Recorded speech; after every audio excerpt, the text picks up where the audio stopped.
Hi guys, and welcome back to my channel. I hope everybody is well, and today I'm going to be filming a video about the Green Light Toolkit. My friend who's had an article published in the Nursing Times magazine recently, and she did an article which I'm going to hold up here in just a second if I can get it all together without it dropping everywhere. This is her article here that I'm going to be talking about, so you can see what I'm going to be discussing here in this video.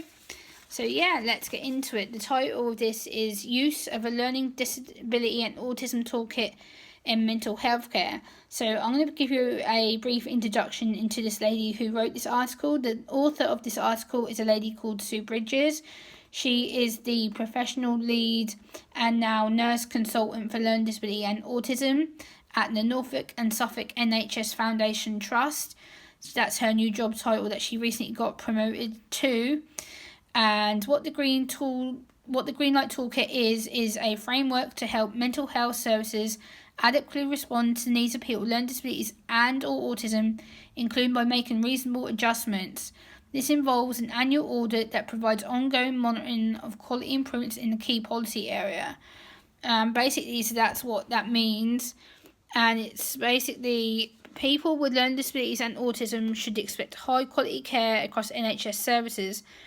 And she quotes, valuing people now, the Department of Health 2009 and the Autism Act 2009 state that they should be able to live ordinary lives and access mainstream services wherever possible.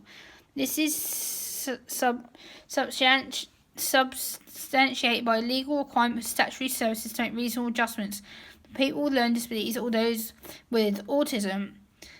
Reasonable adjustments in healthcare include adapting services to make them easier to use, which basically is a legal document that you have to have. And it says here, a range of legal policy documents outlining the need for reasonable adjustments, including the Health and Social Care Act of 2012, the Equality Act of 2010, the Autism Act of 2009, and NHS England's Accessible Information Standard, and the Clinical National Institution of Healthcare Excellence, NICE, sums this up as well.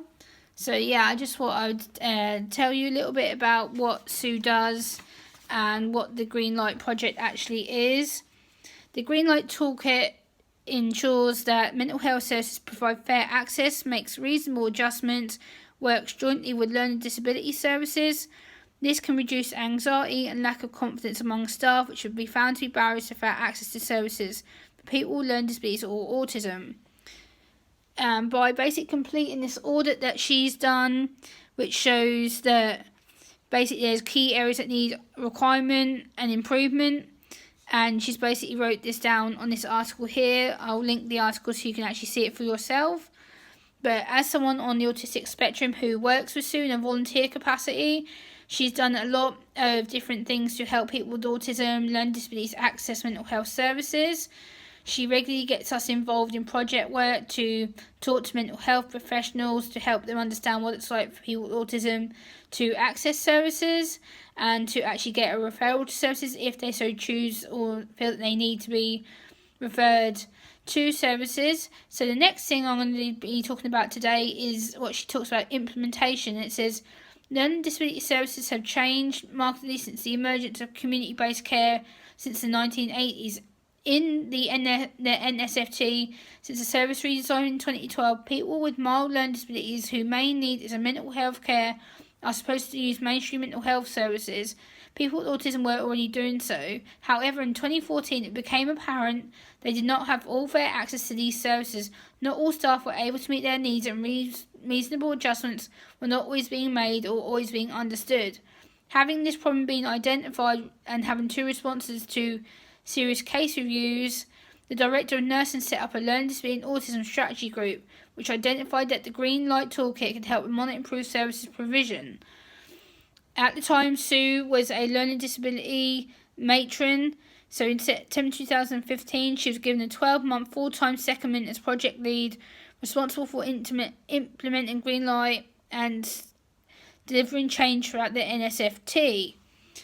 And basically, all I'm going to talk about now is how she's made changes with that, how she's actually stepped forward and done it. I'm going to talk a little bit also about currently what she's doing and what I feel she is doing right now.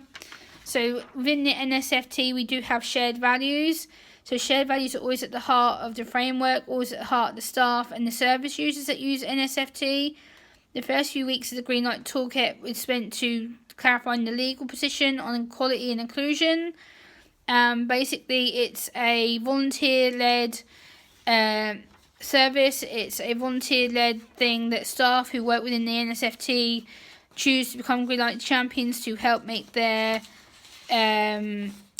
services better by getting people involved to be a Green Light champion. And I must say that I'm really proud of Sue. This article shows her dedication, her hard work, all the hours and hours and hours and hours of studying that she's put in. Again, I'm going to show you right now, that's her article right here.